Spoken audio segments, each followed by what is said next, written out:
Welcome to Flavour Text, a podcast where we examine the intersection between lore, story, and gameplay in Arkham Horror, the card game. I'm CrabbyTerror8, and I'm joined, as usual, by my triumphant co-host, Kevling. Hello, Kevling. How are you? Triumphant? Yeah. I'm good, thank you. How are you? Good, thank you. So which seat did you win? I saw you in all the papers. I won the supervising count table's DS6 seat. Yes, I actually helped out on the count for our election, but right. yes, we were a little bit nervy at the beginning when we started splitting the votes out, and the Reform pile was neck and neck with Labour, but it did sort of start to separate after a while. But yes, interesting week here in British politics. I do find it amazing. I've seen lots of reaction about how quick people can't believe how quick the changeover is.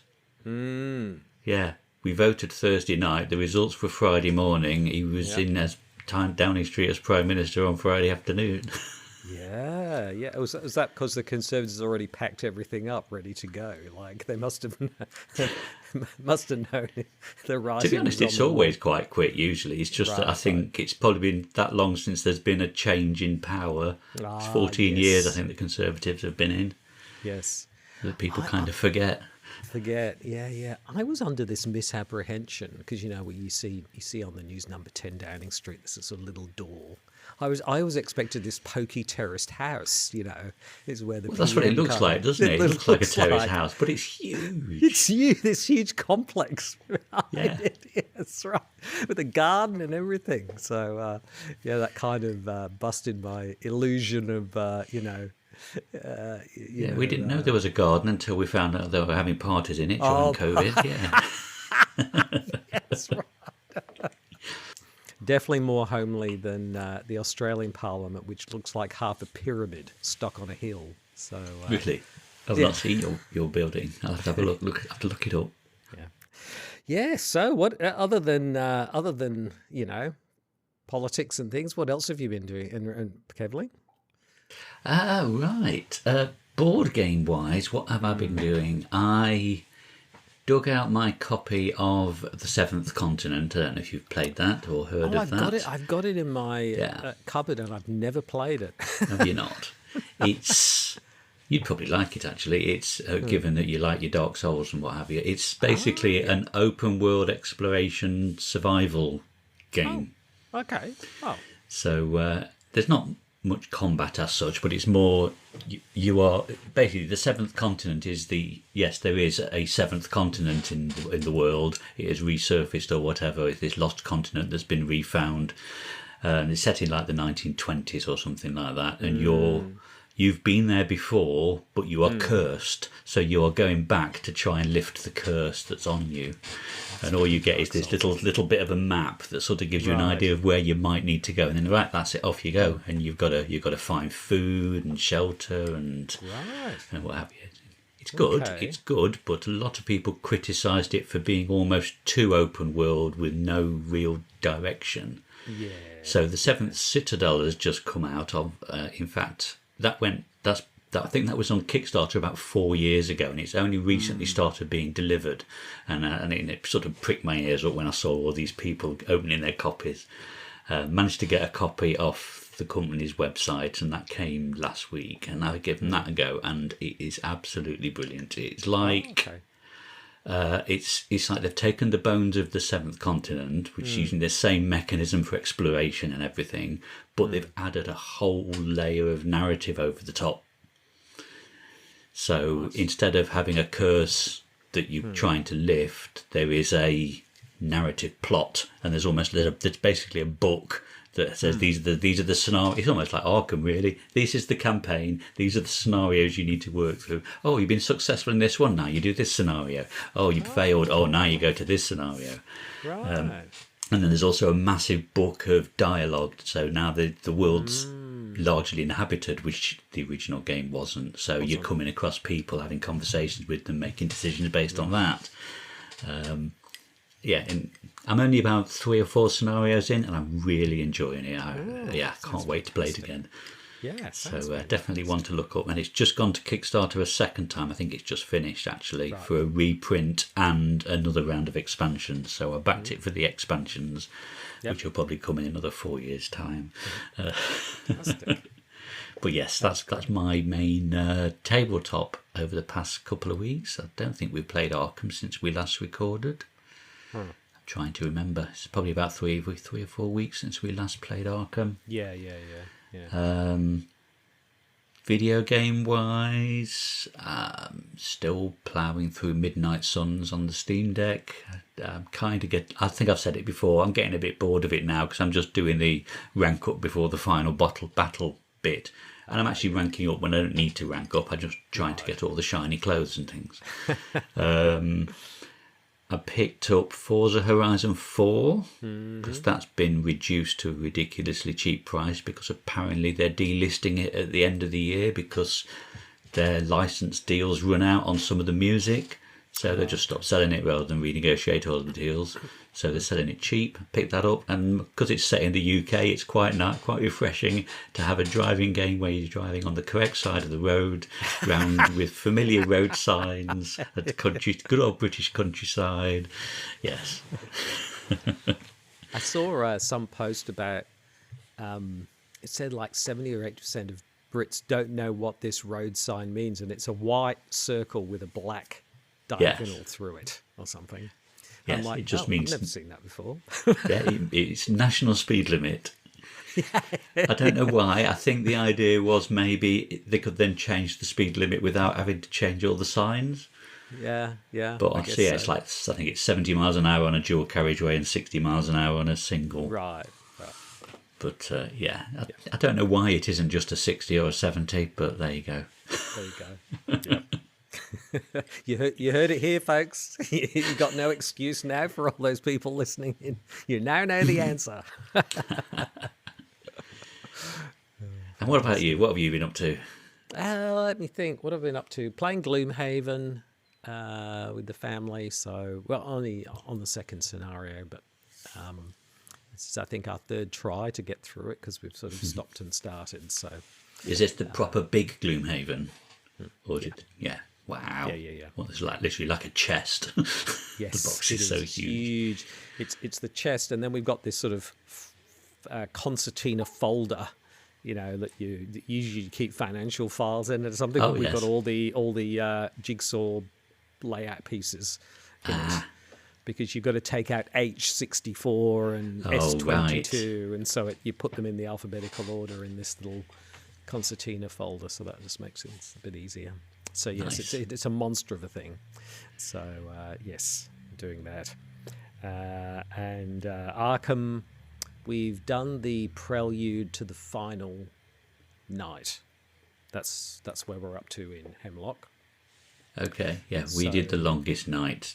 Was the last one we did. It was the one I was struggling to remember earlier, and I can't remember. Again, I can't remember whether we've recorded since we last played or not. So I don't know whether I'm repeating myself, but yeah, I think it took us 2.5 hours, and we still died. So it was exactly the same result, other than maybe a couple of.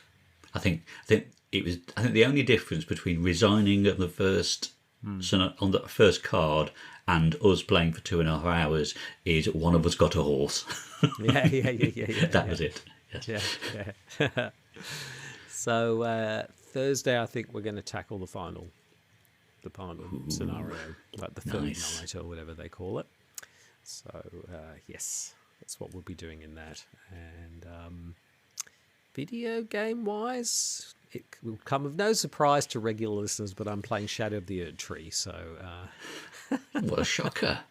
Okay, that bombshell. Yeah. And I didn't remember anything. I didn't realise I was because I platinumed Elden Ring, but I've forgotten I was in New Game Plus. I'm level like 177, and so I couldn't remember anything. I could barely remember how to play. It was so strange going back to it after 2 years. So I feel a little bit disconnected from it, to be honest, because I played such a long time ago. But yeah, I'm making my way through it. So but definitely And not. how are you trying to finding sell it? I've seen lots of reaction online, people complaining about how hard it is compared to the Oh, original. yes, yeah. It's yes, it's definitely a step up in terms of difficulty. Um, but I've always invited people in to help me, so I don't worry about that nonsense. I just when I get to the bosses, I just get other people in, and also I have this thing called a mimic tier, which is essentially it makes a copy of you. Right. So with NPC or summons and another version of myself. So far, it's been pretty easy. Okay.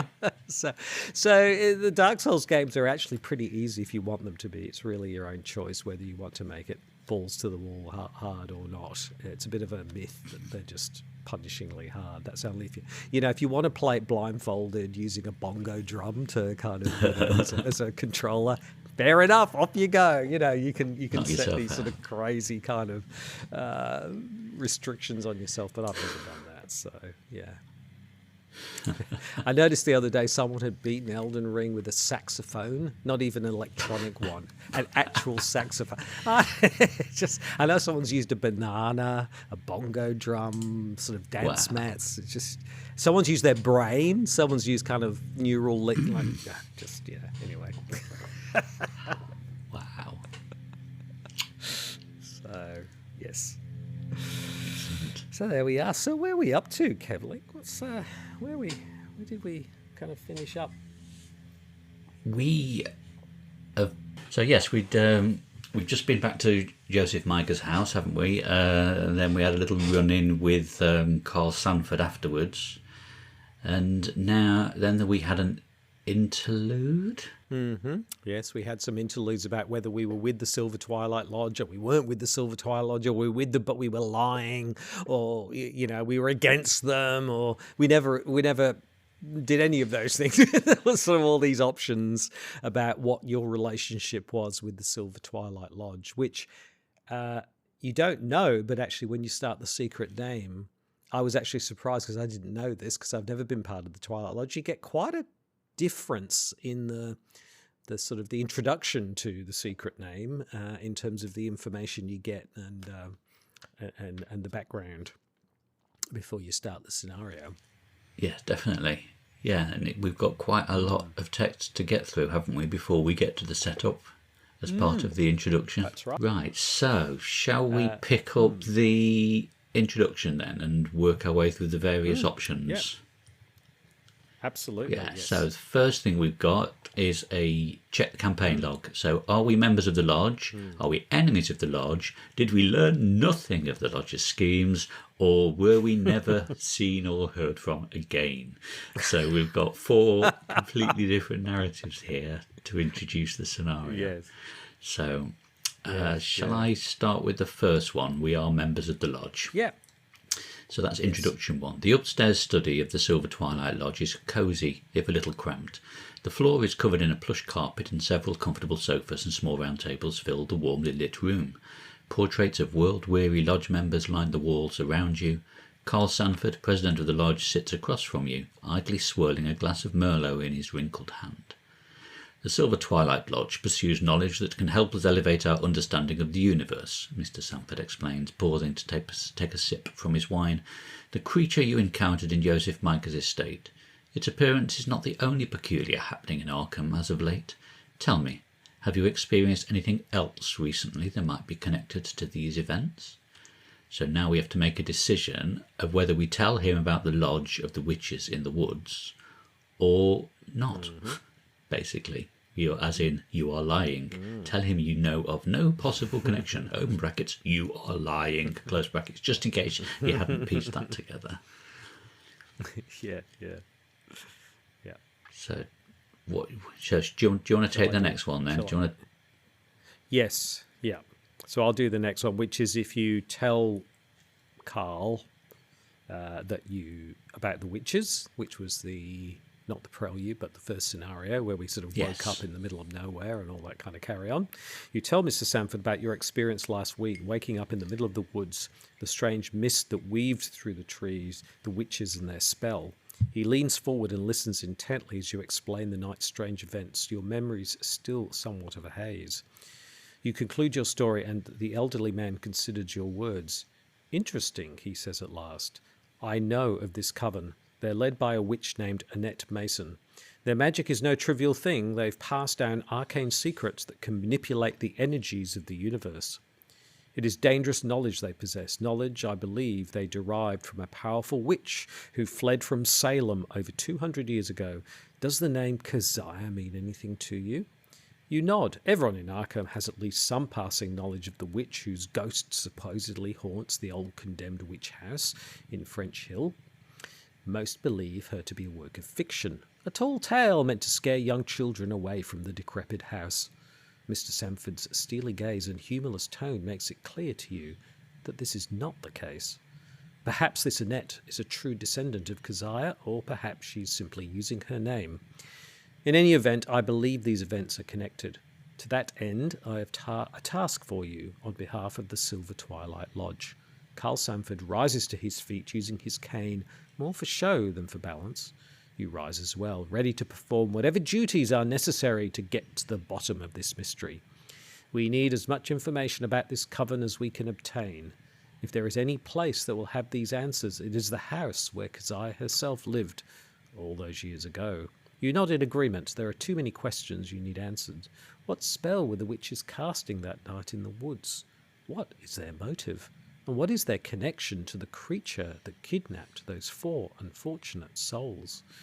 You shake Mr. Sanford's hand and depart for the witch house.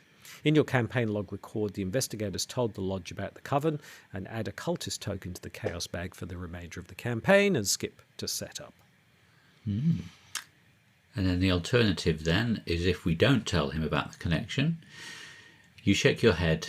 You're not sure if the events that took place in the woods are connected, or if they even really happened. Some part of you still believes it was all a strange dream. Mr. Sanford examines you with a cold, piercing glare. You get the feeling he is looking directly through you. Very well, he says. Out of curiosity, does the name Keziah Mason mean anything to you? You nod. Everyone in Arkham has at least some passing knowledge of the witch, whose ghost supposedly haunts the old condemned witch house in French Hill. Most believe her to be a work of fiction. A tall tale meant to scare young children away from the decrepit house. Mr. Sanford's steely gaze and humourless tone make it clear to you that this is not the case. He motions to an old worn tome which lies on the table in front of you, open to a page filled with strange inscriptions and arcane glyphs. I believe the creature you encountered in Joseph's manor is tied to Keziah and the secret knowledge she possessed. See for yourself. You pick up the tome and examine the markings on the page closely. If at least one of the investigators is a mystic, read the sidebar below. Otherwise, it all looks like gibberish to you. Skip this sidebar. So the sidebar says, the markings on the tome form the basis for some kind of spell or ritual. It involves calling out to the dead, beseeching them for power, for secrets, or perhaps for aid. But who was beseeching whom and for what purpose? So then back to the main text. To this end I have a task for you. On behalf of the Silver Twilight Lodge, Carl Sanford rises to his feet, using his cane more for show than for balance. You rise as well, ready to perform whatever duties are necessary to get to the bottom of this mystery. We need as much information about this creature as we can obtain. If there is any place that will have these answers, it is the house where Keziah herself lived all those years ago. You nod in agreement, and there are too many questions you need answered. Perhaps this is connected to the spell the witches were casting that night in the woods after all. If so, what is their motive, and what does this have to do with the creature that kidnapped those 4 unfortunate souls? You nod to Mr. Sanford and depart for the witch house. In your campaign log, record that the investigators hid their knowledge of the coven and skip to setup. It's interesting. I don't think I've ever seen them sort of say if you're a particular class, you get unique information. No. I don't know that they've used that since, have they? Interesting. It's quite good, actually, that if you've got a rogue or you've got a particular kind of investigator in your team, you get some sort of additional information. Yeah, it doesn't change the game at all, does it? But it just gives you a bit more information as to what's going on. Now, intro 4 is if you are enemies of the Yes. lodge. So this one's, so a little bit different here again. After your confrontation with the president of the Silver Twilight Lodge, you travel to the manor of the Arkham Historical Society in Southside. You're positive that the events you experienced in the woods last week have something to do with the creature that kidnapped those 4 unfortunate souls. It's just a hunch, a feeling that crawls along the back of your neck, imploring you to look away. But you're sure that everything is connected. You're just not sure how. As you enter, one of the Historical Society's many researchers greets you and asks if you can help in any way. You give a cursory description of the information you're looking for, just enough that she can direct you where to look, but vague enough to leave your motives at the door. I don't know why you are researching such morbid affairs, but the records you're looking for should be in the library on the 3rd floor, the researcher says. You thank her and head to the 3rd floor, where you begin to study the history of witchcraft in Arkham. In the late 17th century, Arkham was one of the New England towns caught up in the hysteria of witch trials. Accusations of witchcraft spread like wildfire, and many of the accused were executed by hanging or burning, guilty and innocent alike. But there was one witch whose infamy rose above the rest, and whose mystical power was never in question, Keziah Mason. You recognise the name as the ghost who supposedly haunts the old witch house in French Hill. You've always thought of her to be a work of fiction, a tall tale meant to scare young children away from the condemned house. But the Historical Society's records indicate that Keziah was a real person, a powerful witch who had fled from Salem over 200 years ago. You're no stranger to real witchcraft. If Keziah Mason has anything to do with the coven you encountered in the woods, you must first discover that connection. You leave the manor and head towards French Hill, where the witch house awaits. Skip to setup. Okay. So intro 5 is if we learn nothing about the Lodge's schemes. Your lead regarding the Silver Twilight Lodge's charity gala turned out to be a bust. But Anna Kaslov's reading still plays out over and over in your mind. You cannot help but feel as though you are missing a piece of this puzzle, something you can use to avoid this dire fate the tarot reader described. Turning your attention back to the coven of witches you encountered in the woods last week, you travel to the manor of the Arkham Historical Society in Southside. Perhaps there is some piece of information you have overlooked that will shed light on their identity or their motives. I think the rest of this is the same, isn't it? As you enter, one of the Historical Society's many researchers greets you. So yes, we go and do the research. Head to the witch house and skip to setup. Yes. Yep, and then if you've been never seen or heard of again, you go to number 6, which is you pin the newspaper article up on your wall along with the rest of the evidence you found. Whatever is happening in Joseph Meiger's manor, it's getting out of hand. First, there were 4 disappearances on the 22nd at the Silver Twilight Lodge's annual charity gala. Now more have gone missing after a second event in the same estate. Is the lodge somehow involved? Why else would they move this dinner to Mr. Meiger's estate? That's not the only headline either. Strange sightings have been occurring throughout the city, ghostly figures in ashen mist, and a hunched, cloaked figure whose identity is hotly debated by the community. The name on the tips of everyone's tongue is Keziah Mason, the ghost who supposedly haunts the old witch house in French Hill.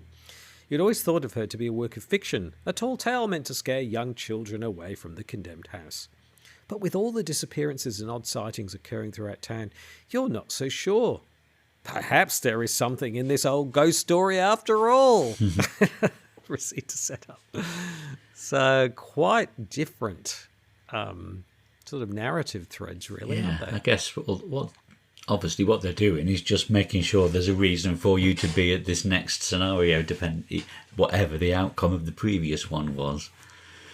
Yeah, exactly. I mean, the ones with the Silver Twilight Lodge feel pretty plausible. You know, you're basically being given a quest. Yes, yeah. And that's pretty good. The ones where you just kind of, just a hunch, I think I'll check that out, feel a bit weaker, to be honest. And that last one in particular feels a little bit of a stretch. It's saying, right, something happened at the lodge, Mr. Meiger's house, then something else happened at Mr. Meiger's house. There's a rumour about this witch. Let's go there. Yeah. That's right. Yeah. It really is stretching disbelief just a little bit much, I think, because it's like you're making these logic leaps with not much to go on, really. So, yes. And only the first 2 cause you to record anything in your campaign log. So they're the 2 that will affect future scenarios. The others are more just a way of explaining why we're moving on to this next portion of the story. Yes, yes, and they do all feel a little bit contrived. I have to say, but anyway, we're at the witch house. I think the other point to make is that this is really explicitly linked to the story Dreams in the Witch House, which is the house Keziah Mason. Like, it's really, really linked to that in a very strong way. Yeah, we've got multiple quotes, haven't we, on the cards as well? Yes, exactly. You know, previous campaigns kind of across multiple scenarios alluded to things, but this is really, really anchored in that story. It's a little bit more like Dunwich in that respect, isn't it? Because like Dunwich is like a sequel to the Dunwich horror. Yep. And this is directly linked to Dreams in the Witch House. So then we move on to the setup, which is relatively straightforward. We're given all the encounter sets we need to gather.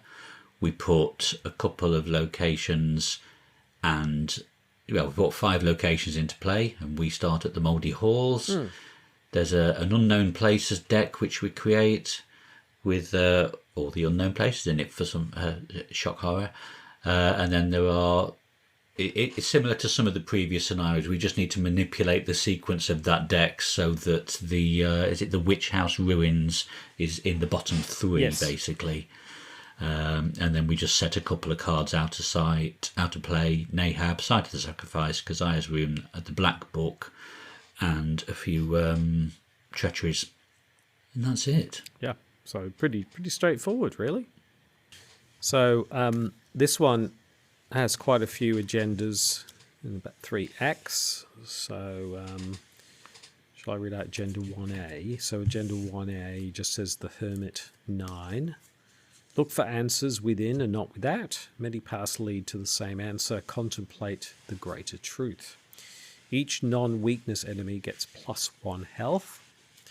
And there's a reaction trigger that after you defeat Brown Jenkin, who's a figure in the Dreams in the Witch House, a little rat-like familiar, or Nahab, gain 1 clue from the token bank. 2 clues instead if there are 3 or more investigators in the game, and it's just a doom count of only 4. So it's not going to last very long. No. And then the first act is called Investigating the Witch House. When you arrive at the old witch house, you find it in a sorrier state than you imagined. Surrounded by a crooked picket fence, the house looks as though it might fall apart at any minute. The front door is locked, but you are able to easily enter through one of the windows after pulling apart the rotting wooden boards covering the shattered glass. So the objective is, if each undefeated investigator is in Walter Gilman's room, you may spend the requisite number of clues as a group to advance, which is 3 per investigator. So looking at the layout, it's basically a cross shape, isn't it? We start at the Mouldy Halls in the middle. Yep. And then north, south, east and west are 4 rooms that we need to explore to get these clues, with Walter Gilman's room at the top. The other 3 being randomised. Yeah. As to which ones are where. Yeah, there's the Mouldy Halls, the Walter Gilman's room, and 3 decrepit doors. So we're needing to find 3 clues per investigator. I suppose it's going to be a little bit neck and neck as to which of these advances first. Yes, exactly. So if you've got some good clue getters with some cards to get multiple clues, it shouldn't be too bad. But it's still a fair hefty number of clues to get 3 per investigator. Yeah, shall we take a look through the rooms? Great idea. And then we can make a call as to how quickly we think we might have found enough clues. I'll start with the Mouldy Halls then, because that's in the middle, which is where we start. The unrevealed side says, as you enter the witch house, you are immediately struck by the musty, stale air. The timbers smell of decay and mould. Paper peels off the walls. It is no wonder this house was condemned. And on the revealed side, it has the trait Witch House, 4 shroud, 1 clue per investigator. It has a haunted ability, which most of these locations have. And as a reminder, that is when you fail the investigation of that location, the haunted effect triggers, lose 3 resources. Within the aged, decrepit walls of the witch house, the only signs of life are the rats which scurry in and out of holes in the walls. I'll take one of the decrepit doors. I think the text is the same on all of them on the unrevealed side, which is there are no markings or clues which would inform as to who this room once belonged to. Only the stench of mould and the sound of rats scampering on the other side. The one I've got here is the landlord's quarters. It's a 2-shroud, 1 clue per investigator location. It says, forced after you reveal landlord's quarters, search the encounter deck and discard pile for a swarm of rats and spawn it in the mouldy halls. Shuffle the encounter deck. And the haunted effect is search the encounter deck and discard pile for a swarm of rats and spawn it in the mouldy halls. Shuffle the encounter deck. So not at the landlord's quarters, but the mouldy halls. And it's just a sort of a bare room with a bed and a mattress, but it's all just a bit decayed. The next decrepit door I have is Joe Mazorovich's room. It's something along those lines anyway, and he was a character in Dreamed on the Witch House. He was, according to Wikipedia, I haven't read it so I can't comment, but according to Wikipedia, he is a religious fanatic in the witch house whose praying disturbs Gilman. It's said he prays against the crawling chaos. Yes. And it's quite apt because there's all crucifixes up on the room here. As the Flavour Text says, the room is rather plain. Several crucifixes hang on the wall and a broken loom sits on a table in the corner. I don't know if that has any relevance to the original story, but... I can't remember. Anyway. So, 3 shroud, 1 clue per investigator. As an action here, you can search your deck for a blessed or item asset and add it to your hand in a group limit of once per game. The haunted effect here is you must either take a horror or choose and discard an asset you control. The other decrepit door is Frank Elwood's room, who was Walter Gilmer's friend. And this is 3 shroud and 1 clue per investigator as well. Haunted, you must either place one of your clues on Frank Elwood's room or place 1 doom on the current agenda. A desk covered in university papers and books occupies one wall of the cramped room. Perhaps a student once lived here. Certainly did. Yes, Frank Elwood. It's a nice point, that, because I guess if the investigators wouldn't know that, right? So it's a bit like you say with the Dunwich Legacy. This has presumably happened after the actual story. And so they're entering these rooms. They don't know that Frank Elwood and Walter Gilman and Joe, the priest, occupied these rooms, before. So that's a nice little touch, really. Yeah, it just seems odd that they sort of make it a mystery as to whose room it was, but then clearly label it Frank Elwood's room. So it's either a mystery or it isn't. You can't have it both ways. Yes. Yeah, true. And then the final room is at the top is Walter Gilman's room. So this has a different unrevealed side. The door to Walter Gilman's room is locked. As an additional cost to enter Walter Gilman's room, investigators in the mouldy halls must spend 1 clue per investigator as a group. So that sort of increases the amount of time it's going to take for us to progress the act. That's As true. well as needing 3 clues per investigator in his room, you need 1 clue per investigator to even get in there. Yes. So it's 4 clues per investigator to get to True. advancing the act. Then it says, for whatever reason, this room was kept locked even after the building was condemned. You wonder where the key might be.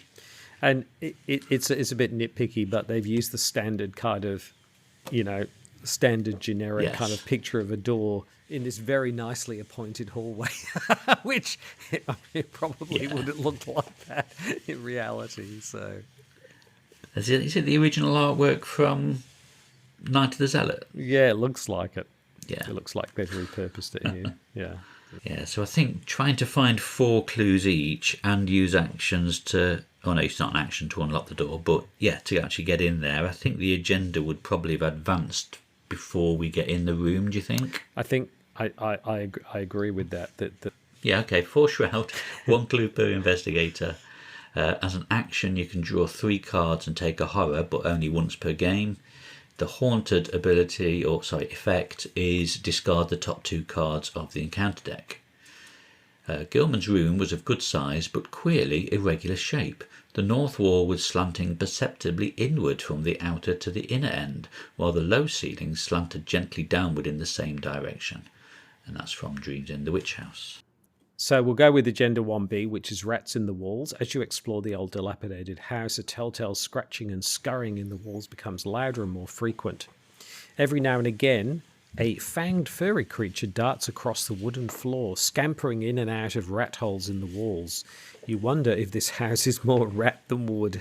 That's nice.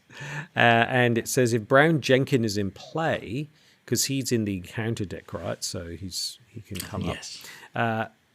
If he's in play, search the encounter deck and discard pile for a swarm of rats and spawn it in Brown Jenkin's location. Brown Jenkin is not in play, search the encounter deck and discard pile for him and spawn it in the lead investigator's location. Additionally, if there are 3 or 4 investigators in the game, search the encounter deck and discard pile for a swarm of rats and spawn it at any witch house location. So, yes. So really, it's really just getting Brown Jenkin out onto the table, essentially. And he's a bit of a bugger, Brown Jenkin, so... Yes. To say the least, we found. Yeah, shall I have a look at Brown Jenkin now, and we can probably make sense. Yeah, so Brown Jenkin, the Witch's Familiar.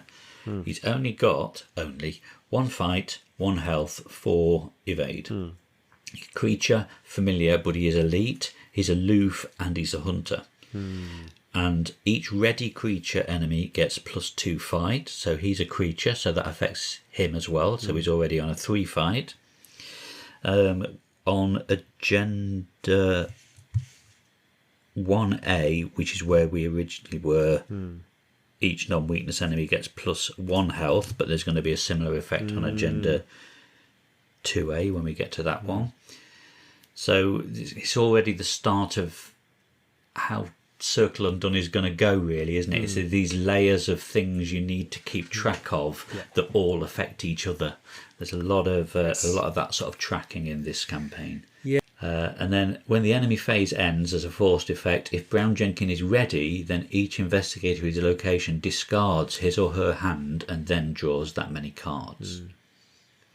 Yes. So, he's a pain in the arse, really. He's going to follow you around, he's aloof, and he's going to make you dump your hand every turn unless you can deal with him. Yes, exactly. And it's particularly punishing because I have the weakness, which is the campaign weakness, for whom the bell tolls and all that kind of thing. So I went through 3 of them just in one scenario or something, because we were just turning over our cards so much. So yes. Yeah, so he's pretty weak, but he's annoying. Yeah, would be the best way to describe him. Yes.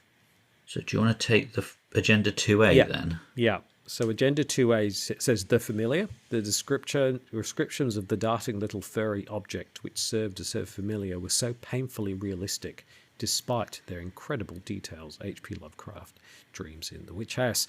Now each non-weakness enemy gets +2 health.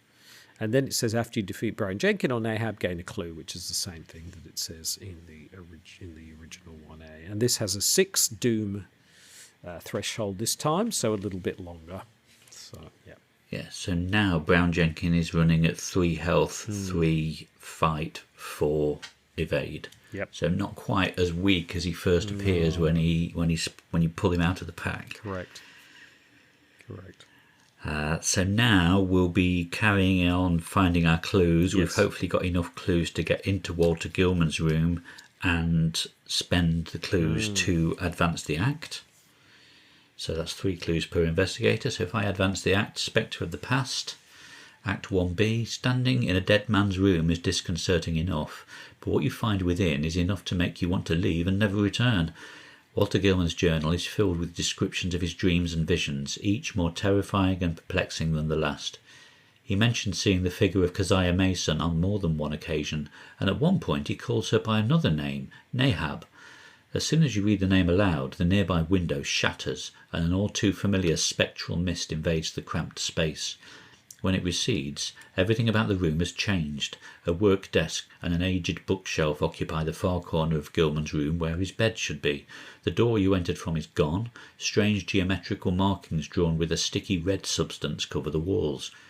Swap Walter Gilman's room with the set-aside Keziah's room taking its place. All tokens and cards at the former location are now at the new location. Remove each other location in play from the game. Choose an investigator to take control of the set-aside The Black Book asset, and shuffle both set-aside copies of Strange Geometry into the encountered deck. Yes. So everything has changed. Yes. So I'll just read Act 2A, Beyond the Witch House. Among the books in this strange room is a black nameless tome inscribed with dried real blood. It matches the description from Walter Gilman's journal of a tome he names The Black Book.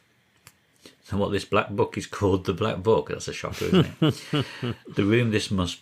This room must be the haunt of Keziah Mason from over 200 years ago. It is rumoured that Keziah had discovered deep mathematical truths that allowed her to traverse space and time.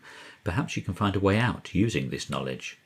So the objective, only investigated in the Witch House ruins may spend the requisite number of clues as a group to advance. And it's 5 clues per investigator now. Yeah. So we now have Keziah's room instead of Walter's room. Shall I read that out? That one. Yeah, sure. So the unrevealed side says, not that you'd really use the unrevealed side, I don't think. You'd never see it, would you? You wouldn't. No. Gilman could not have told what he expected to find there, but he knew he wanted to be in the building where some circumstance had more or less suddenly given a mediocre old woman of the 17th century an insight into mathematical depths, perhaps beyond the utmost modern delvings of Planck, Heisenberg, Einstein, and De Sitter. De Sitter? Never heard of De Sitter. I've heard of the others. I don't know. Anyway, so and that's H.P. Lovecraft Dreams in the Witch House. So Keziah's room is 3 shrouds, 0 clues. It's a spectral room. Reaction trigger. After you successfully investigate Keziah's room, instead of discovering clues, put the top card of the Unknown Places deck into play on revealed. Then you may move to that location. So it's a bit like Forgotten Age in that way, isn't it? Haunted. This is a bugger, this one. Haunted. Discard cards from the top of the encounter deck until a hex card is discarded. Draw that card. Oh, yes. we had a lot of hexes, didn't we? Well, there's cards in the encounter deck that trigger the haunted, don't they? And they can trigger it every time. And so I ended up with like 3 or 4 hexes. It was just insane. I was just hexed to the eyeballs. So yes, not fun. So at this point, we're in Keziah's room, but it is now the only location on the map, isn't it? All the other rooms we had to take away. Yes. So we literally now got to keep investigating this room to reveal the unknown places and then choose whether or not we move to those locations or not. Correct. But we've got to find the Witch House ruins, and that is, if I remember right, what did we say? That's in like the bottom 3 of the the deck, isn't it? Yes. Out of the 7. Correct. So potentially we've got to investigate this room between 4 and 7 times. No, 5 and 7 times. And a lot of clues. 5 clues per investigator is a lot. So it's so you're investigating at Keziah's room, then you've got to go to these locations and you've got to get 5 clues per investigator, which is not an insignificant amount of clues to get. Definitely. At least it's a free move to the location you've just discovered. Yeah, that's helpful. So all these locations are extra dimensional. Well, yeah, actually, probably a good point to, if we'll just look at the scenario card. So the skull up to this point has only been a -1, but now we're dealing with extra dimensional locations. It's now a -3, so the skull has suddenly got significantly worse. Yep. The cultist, which potentially may only be in there depending on the decisions we've made through the introduction and the setup, is reveal another chaos token, and if you fail, discard the top 3 cards of the encounter deck, which that seems to be a common theme in this scenario. Anything to do with the witches is discarding the encounter deck, isn't it? Yep. The tablet is -2. If you fail and Nahab is at your location, she attacks you. So there's a little bit of foreshadowing there that we are going to be facing Nahab in this scenario. Yes. And the Elder Thing is -3. If you fail, resolve the Hunter keyword on each enemy in play. So lots of things going on there. Yes. Shall we go through the unknown places? Because there's quite a few of them, aren't there? 1, 2, 3, 4, 5. Yeah, there's a lot. So they're all the same on one side. They've just got another quote from Dreams of the Witch House. It was also possible that the inhabitants of a given dimensional realm could survive entry to many unknown and incomprehensible realms of additional and definitely multiplied dimensions. Thanks, HP. It's so easy to read, isn't it? You know, to the point. Be they within or outside the given space-time continuum, and that the converse would be likewise true. That is such a hard line to... That's so difficult to read, isn't it? My goodness. He was just thinking about you in this moment. So the first one I have here is another Mouldy Halls earlier tonight. Oh, here we go. This is 2 shroud, but no clues per investigators. And it says there's an action. You can request aid from your past self. Each investigator at this location may return 1 card from his or her discard pile to his or her hand. Each investigator who does so remembers that he or she meddled with the past. Group limit once per game. That's a bit of fun. Interesting.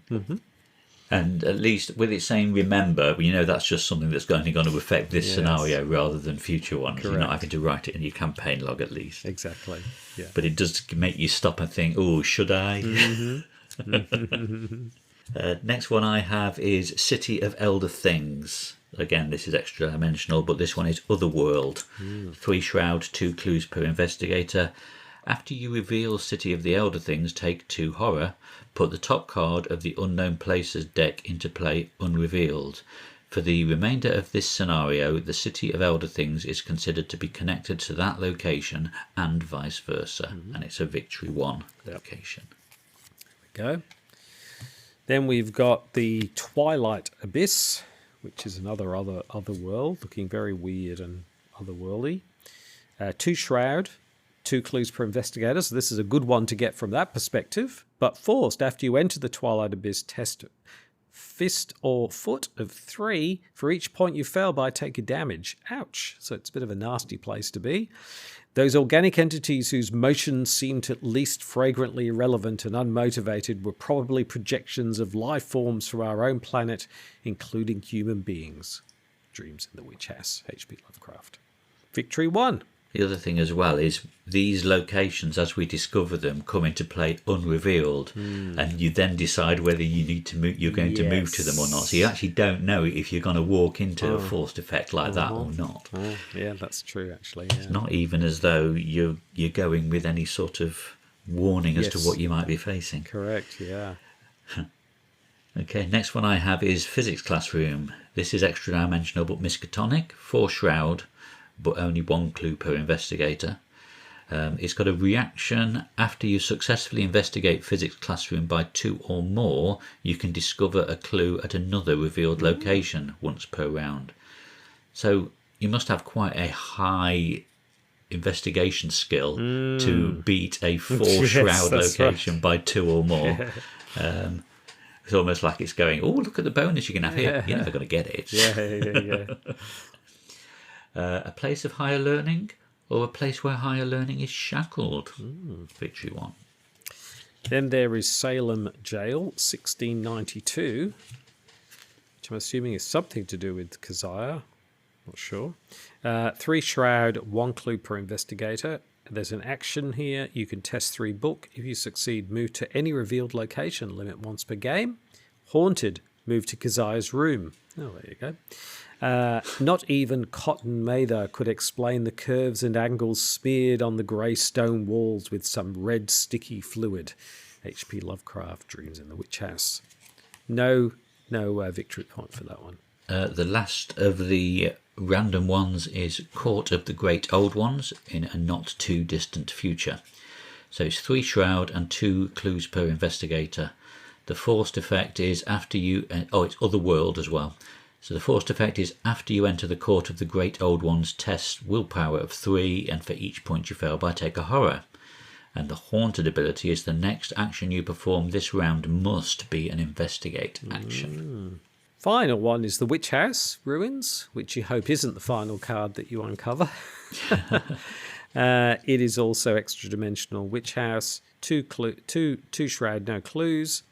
Action, investigate. If you succeed, instead of discovering clues, heal 2 horror. And haunted effect is lose an action. These appear to be the ruins of the Witch House, perhaps a vision of the building's future. It is a whirlwind of crumbling bricks, blackened, moss-grown shingles, and rotting planks and timbers. Yeah, it looks like it's about to collapse, really. But there you go. Yeah, I'm not sure why investigating a location with no clues heals your horror. Perhaps because you're seeing that in the future. I'm not sure how seeing this place in the future and learning a bit more about it can sort of heal your sanity a little. Yeah, you'd think the opposite, if anything, but yeah, true. Yeah. So there we go. Quite a varied set of locations. It's the classic. We've seen this in other campaigns where they've sort of had locations from all over the place that are sort of, unrelated to space and time. Just to add in as well, there's the strange geometry which got shuffled into the encounter deck, which adds another extra dimensional location. That is 4 shroud, 1 clue, a fixed 1 clue, not per investigator. Revelation, put strange geometry into play and move to it.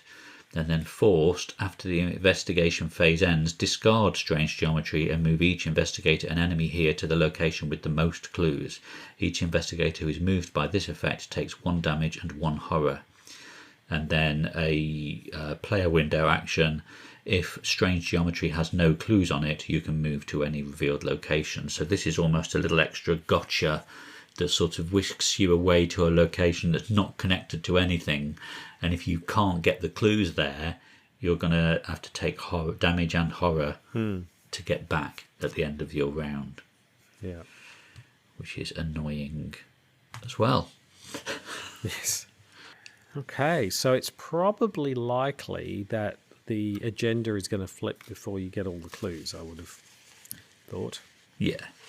Yes, because we've got it's random, obviously, as to which locations come out. There's all these other effects and abilities that are going to be hampering you as you go. So, yeah, I think you're right. Yes. In fact, you may go through 2 agendas before you get to Act 3, if at all.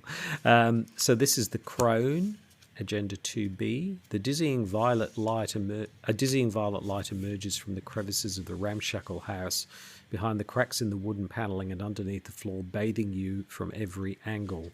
An inhuman squeal mocks you as a figure emerges from the witch light. Only a hint of humanity remains in her crooked and broken form.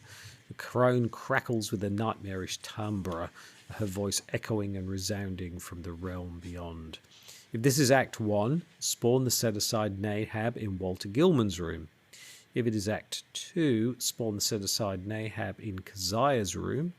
If it's Act 3, place 1 Doom on Nahab. Oh, okay, so Act 3, maybe she comes out in Act 3 or something. I'm not sure. Anyway, so yes, she does, yes. Shuffle both set-aside copies of Ghostly Presence into the encounter deck. And find Brown Jenkin, even if he's out of play, and place him at Nahab's current location. So if you've bothered to defeat Brown Jenkin, he's back. Yes. And then we have Agenda 3A, the Witch Light. In the dazzling violet light of Dream, the old woman and the fanged furry thing come again, and with a greater distinctness than on any former occasion. This time they actually reach him, and he felt the crone's withered claws clutching at him. H.P. Lovecraft, Dreams in the Witch House. Now each non-weakness enemy gets +3 health, and again after you defeat Nahab or Brown Jenkin, you gain clues. And that's an 8 Doom location, or 8 Doom threshold, for that agenda. So it's ratcheted up a bit. I'll just have a quick look at Nahab and see who we're up against now. She's got the subtitle of She Who Signed the Black Book. She's only got 1 fight and 1 health per investigator and 3 evade. But obviously, we've already seen that there's all sorts of things in this scenario that's going to affect those figures. She is monster, geist, witch and elite, hunter and retaliate. Do not remove doom from Nahab when the agenda advances. She gets +X fight, where X is the number of the current agenda. And as we said earlier, the agenda can go up to 4. So she could get up to +5 fight there. She's not a creature, so she's not affected by Brown Jenkin. But she does get additional health from the agenda as well. And then forced, after the enemy phase begins, if she is ready, place a doom on her. So, yes, she is a bit of a tough cookie, really. She does 1 damage and 2 sanity on her attacks. 1 physical, 1 mental damage, should I say. And it's quite an epic bit of art there, isn't it? So it's easy as you're playing to forget about what you're actually fighting. Oh, yeah, Nahab's here, I move in, I do an attack, I try and evade her, blah, blah, blah. But looking at the art, it's like a great big green skeletal ghost. Exactly. And in all likelihood, you've got this nasty little mole-like, human, rat-like creature there as well. So, and then it also adds in this ghostly presence treachery, which is if Nahab is in play, we ready her and resolve her hunter keyword, and she attacks each investigator at her location. And if she's on the side of the sacrifice, you put doom on her as well. And then if she's not there, you spawn her at your location. So it's quite unrelenting, isn't it? The things that are going on in this scenario. Yes, absolutely. So we've got an agenda. So we're on Act 2A and Agenda 3A. So you're madly scrambling to try and get these clues from all these locations. And you've got Nahab and Brown Jenkin and a whole lot of other things, hexes galore, all kind of swirling around, basically stymieing you from doing anything. It makes for quite a grueling scenario, actually. It's pretty long and quite grueling. That's what we found. So, yeah, I think it took us probably the best part of 3 hours as a 2-player. Yeah. Probably even more. We had to do it over 2 weekends, didn't we? Because we just ran out of time the first one. Exactly. So should we run through the act first or through the agenda to the end? Yeah, shall we do you want to do the act? So if we get our 10, I can't say 10, but 5 clues per investigator, you flip it to a profane ritual. Searching through the ruins, you find a rotting hole in the slanted ceiling leading to a closed-off attic, which is exactly what happens in the story as well. Hint, spoilers. Amidst the debris are crushed and splintered bones, some human and some not. More of Kazai's awful tomes are scattered about, filled with pages of dark rituals and black spellcraft. On the floor, a circle has been carved or perhaps gnawed into the wood. At the centre lies a spatter of dried blood and a jagged knife. What terrible rituals were performed in this profane space? Perhaps there is a way you can know. Perhaps there is a way you can know for sure. You take the knife and prick your hand deep enough for blood to well into your palm. Using Kazai's formula, you draw a pattern in the circle and carve a path through time. Put the set-aside site of sacrifice location into play. If it is Agenda 1, 2, or 3, find Nahab, even if she's out of play. Place 2 doom on her and place her at the site of sacrifice. So even if you've defeated her, she's back again. If it's Agenda 4, find Nahab, even if she's out of play, and place her at the side of sacrifice. Move each doom from Agenda 4A to Nahab. And yes, find Brown Jenkin, even if he's out of play, and place him in Nahab's current location. That little bugger never goes away. He's back again. What they don't allude to in these, but is in the story, which is one of those rare occasions where Lovecraft is sort of a bit more gruesome than is that it's child sacrifice that's going on. So, yes. All right. So that reveals then Act 3A, stopping the ritual. You part the seams of space-time and arrive at your destination. It is the same cramped attic, but in a different time. The room is dark, save for a violet glow emanating from the far edge, where the floor falls into oblivion. From out of the abyss, the ancient crone and her familiar emerge. Nahab cannot leave the site of the sacrifice. So forced, when Nahab is defeated, instead of discarding her, heal all damage from her, disengage her from all investigators, and exhaust her. She does not ready during the upkeep phase this round, and the objective is that if there is no doom on Nahab, advance. Yep. So, do you want to have a look at Site of the Sacrifice then? That's what's just been revealed, isn't it? And then we were all finding ourselves there with Yes, so it Nahab. says, presently he was in a crude windowless little space with rough beams and planks rising to a peak just above his head, and with a curious slanting floor underfoot. Propped level on that floor were low cases full of books of every degree of antiquity and disintegration, and in the centre were a table and bench, both apparently fastened in place. H.P. Lovecraft. Dreams in the Witch House. So on the other side, it's a 4-shroud, 3 clues per investigator location. There is a action. Investigators at this location can spend 1 per investigator clues as a group. Remove 1 doom from Nahab. This action does not provoke attacks of opportunity from Nahab. Forced, at the end of the round, add clues to this location until it has 3 clues per investigator clues on it, so it keeps just topping itself up. Haunted, you must either place 1 doom on Nahab or Nahab attacks you. So there's a lot of housekeeping that goes on in this scenario. Keeping track of who's got health and how much health and this and that, the other. There's a lot of busy work that's got to be done. Yes.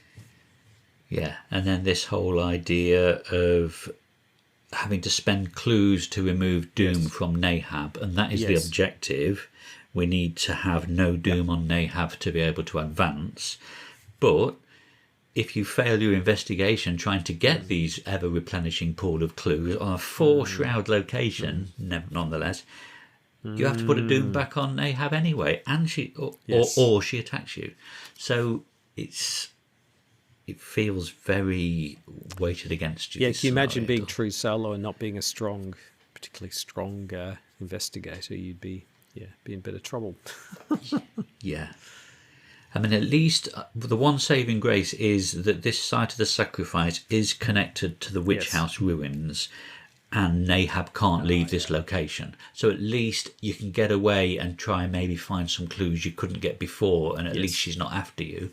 Brown Jenkins will be, and everybody else, but she at least is stuck there. So at least that's one saving grace, so to speak. So, yes, so let's say we've been particularly lucky in grabbing our clues along the way.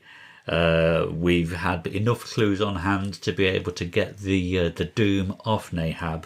There's now no doom on her, so we can advance. Act 3B, Ritual Averted. The ancient crone lets out a banshee's wail as you dismantle her unholy ritual. The room unfurls through space-time, the cramped, slanted walls unfolding to reveal the oblivion beyond. The creature who was once Keziah Mason croaks a loathsome curse as her shapeless form is pulled into the void. Bit by bit, the wood-panelled flooring below your feet breaks apart. Then you are ripped, pulled from the stars, a muddy alleyway, the flute in the woods, the roaring abyss, the gaze of the watcher, the tower, a green hillside, the black vortex, the screams of the accused, the piper, 3 arrows, a sacrifice, a ringing bell, an ascension. And you emerge from the anomaly, crashing painfully onto the floor. Resolution 2. Quite nice, isn't it? Do some of those are sort of foreshadowing something you're going to see in the future. Yes, snippets of things we've already seen and things yet to be revealed. So there we go. That leads us to R2. If we manage to do all of that before, we're defeated or the agenda's all run out. But if that's not the case, then the witch light becomes an awakening. A sudden flash of violet light causes you to reel backwards. The spectral form of the crone is broken and shattered, but as you fall, you can see a sinister grin play across her misshapen face. A jolt of pain surges through you as your head strikes the surface of the wall, and the witch's terrible grin is the last thing you see before everything goes black. When you awaken, the witch light is gone, but a vision is burned in your mind. The ancient crone bent over a slanted floor, leering gleefully at a rotting book, a misshapen knife in her hat-crooked fingers. Behind her, the twilight abyss extends into oblivion, and a gaping maw begins to close. If it's Act 1 or 2, set Nahab aside out of play and place 4 Doom on Agenda 4A as it enters play. If it is Act 3, place 1 Doom on Nahab. So in other words, if you've gotten this far and you're still on Act 1 or 2, it's really going to push things quite strongly then, isn't it? If you're putting 4 Doom. Yeah. Also, with it saying put 4 Doom on Agenda 4A, I'm sure it was on one of the previous acts that when you spawn Nahab, you move each Doom from Agenda 4A onto Nahab. So it's giving her a head start as well. Really are. Not a head start, really, but you know what I mean. It's really pushing things forward quite strongly, isn't it? And then, do you want to take the next one? Mm-hmm. The final agenda, 4A marked for sacrifice. Either this house is truly haunted, or its strange angles and eerie light are playing tricks on your curse-addled mind. Are these ghostly visions real, or echoes of the house's gruesome past? Each non-weakness enemy gets +4 health. And as a reaction, after you defeat Brown Jenkin or Nahab, gain a clue from the token bank, or again 2 if there are more than 3 or more players in the game, investigators in the game. And that's another 8 Doom threshold. So looking across the 4 acts, that is 20. It's a 26 Doom scenario. That is a long scenario. Yes. I'm not quite sure what the normal figure is, but I'm sure it's not normally that high. I mean, I know there is going to be extra Doom piling on to Nahab, which could progress things quicker if you're not able to get it off. But seeing as your objective is to get the Doom off Nahab, you are going to be coming right up against that 26 threshold, aren't you? If you're not able to get it all off her and finish the scenario. So do you want to advance the agenda? Yes. So so the final bit is just a dream in the witch house. It says flashes of vision spark your... So this is basically you run out of Doom. Flashes of vision spark your memories. You are dragged along the dirty wooden floor. A foul ceremony, the house, Nahab, a rhythmic chant, the spiraling black vortex, a dark revelry, the primal chaos, a child's cries. There we go. There's a child sacrifice. A writhing tunnel inside your chest. R1. So there's just an R1 and an R2, basically. So there we go. Yes. And I don't know if it's just my internal logic, but I always imagine R1 is the one that they're expecting you to get. Yes. Yes. So, you're not going to win this one. So, So if we look at the resolutions then, if no resolution was reached, we were all resigned or defeated. What do we resign? Could we resign in the Mouldy Halls? Oh, no, I suppose they're just accounting for I'm out of here or whatever. Yeah. Flashes of vision spark your memory as you are dragged along the dirty wooden floor. This is that same bit again. Yeah. Proceed to resolution 1, which is you waken in the muddy lawn at the base of some crooked wooden steps, the front door of the witch house looming above you. Every fibre of your being is filled with regret. You know you have failed to prevent something awful, though you're not sure exactly what. The evidence of your eyes and ears suggests what you saw inside the witch house was not concurrent with here and now. Regardless, you've learned several things about Keziah Mason, the witch who once inhabited this old and forsaken house.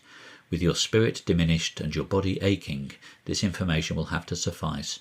You dare not venture back into this infernal house.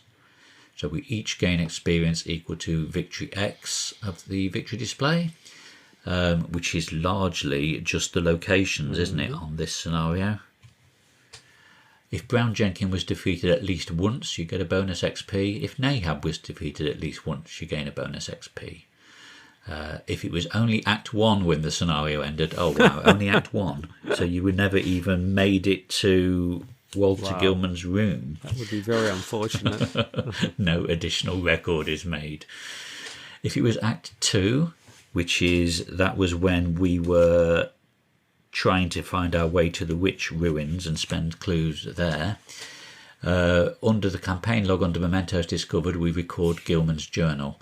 Additionally, any one investigator may choose to add the black book to their deck, but you add a skull token to the chaos bag if you do. And then if it was Act 3, which was the final bit where we're trying to defeat Nahab, under Mementos Discovered, record Gilman's journal and Keziah's formulae. Additionally, we can add the black book and we get a skull token again. There we go. Now, resolution 2, which is the good resolution. When you come to, you are lying on the wooden floor of Walter Gilman's room. The trappings of Keziah's foul practices are nowhere to be found, nor is the fanged, bearded rat Keziah's familiar, as you now understand. Just as you are about to rise to your feet, you spot something glinting in a corner of the room. Crawling underneath Gilman's bed, you reach out and grab the trinket. It's a worn nickel crucifix, similar to the ones you saw in the loom fixer's room. You shove it into your pocket before leaving the troubling room and its strange angles behind. You've learned as much as you care to uncover about Keziah Mason, the witch who once inhabited this old forsaken house. As you step out into the chilly November air, you turn and take one last look at the decrepit witch house. You fear that though you may never enter this place again, in your thoughts and your dreams, you will never truly leave it behind. Each investigator earns equal to the Victory X value of each card in the victory display. Each investigator earns 2 bonus experience as he or she gains insight into Arkham's mysterious past. In your campaign log under Mementos Discovered, record Gilman's journal, Keziah's formula, and worn crucifix. And any one investigator can choose to add the black book story asset, exactly like resolution 1, and then you put a skull token in the chaos bag. And that's it. At least the XP is similar across both outcomes. So it's not as though you're getting a real stingy effect if you get the fail scenario. But yes, it's quite a slog, this one, isn't it? It is, yeah. Yeah, first of all, we've got to go in all of these different rooms to get enough clues to be able to open the door to get into Walter Gilman's room. Then you've got to then you're transported to the witch house, and then you're having to do keep investigating the room to put more locations out. Then Nahab will spawn, and then we're having to... Yeah, it's just... It is quite relentless. It's hard going. There's, like you said earlier, there's a lot of upkeep and bookkeeping to do, keeping track of what affects the health and the fight of each of these enemies. Now we've got haunted abilities on this location because I failed at getting the clues I need to be able to move things along. Lots of knock-on effects of things impacting other things, and it's, from my point of view, this is where this is the side of Arkham I don't like, is where they add all these layers of bookkeeping on top of things affecting things, changing things, updating things. I personally find it hard to keep track of things. I may end up making lots of mistakes accordingly. It's a big cognitive load. What are your thoughts on it? Similar, I guess. Yeah, I mean, there's that side of it. The one thing it does really well is it's very rich and evocative. So I think it brings to life the story of the dreams in the witch house really quite well. So whoever worked on this scenario knew that story pretty well. And I feel like in terms of atmosphere and sort of stuff happening, it's pretty good. But it's let down by, like you say, it's a sort of a real slog to get through it. The other thing that struck me, and I made some notes about this, but then I realised that particularly if you're with the lodge, you've been tasked to sort of go to this place to kind of discover what's going on. I don't feel like I know anything more about what's going on Do you know what I mean? Like, we're supposed to be, because Carl Sanford goes, go to this place, or, you know, you kind of work it out for yourself. Somehow the witch's coven and these other events are intertwined in some way. You know, the answers, or some of the answers, will be found at the witch house. But I don't know. Do you know what those answers are, Kevling? Because I think it doesn't give you... I don't get the feeling you really find anything. It says you understand more than you did before, but I'm like, I guess now you know there is a definite link between Keziah Mason and Nahab and what happened all those years ago, and that there was some sort of horrific sacrifice that we've kind of witnessed the aftermath of, or the fringes of. And I guess the fact that in both of the outcomes we have found Gilman's journal and Keziah's formula. So although even if we've not explicitly been told it, we've got something out of the scenario. And we may also get the worn crucifix if we get the successful resolution as well. The impact of these items, I guess we'll find out later. But narratively we don't know much, but it is kind of witnessing that there's more going on than just these witches in the woods, and it does tie back to Arkham's history and Nahab and etc. etc. I kind of wish they'd done that, you know, something like, oh, you now know that the witches and their rituals are connected to the, you know, the dead being brought from another, you know, something like, you know what I mean? It would have been good if they'd actually said what you now know. Yeah, because it just says you've learned several things, but it doesn't tell you what you've learned. No, it doesn't. But it's clear that there's this ritual that allows the dead to kind of pierce the veil into the living.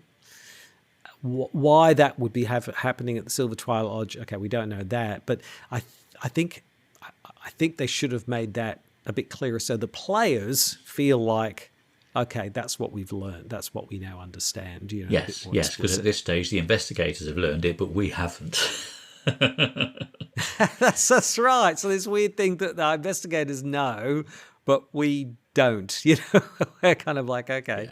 Just looking briefly forward at the start of the next scenario, it does look as though the introduction there makes it starting to piece things together a little bit. So it probably will come out a little bit in that narrative there. But I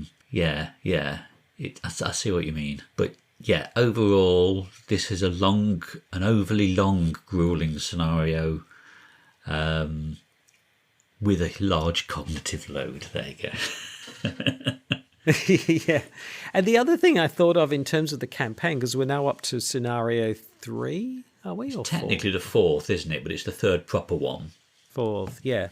Is that, I mean, there's this kind of prelude, and then we're in the sort of witches thing, and then we're back at the thing, and now we've gone here. And I'm thinking, it's kind of here, there, and everywhere. But the thing I noticed was it might have worked, and who knows, but it might have worked better if the whole campaign had been starting in the prelude, but somehow you get linked to the Silver Twilight Lodge, and that each scenario is a quest.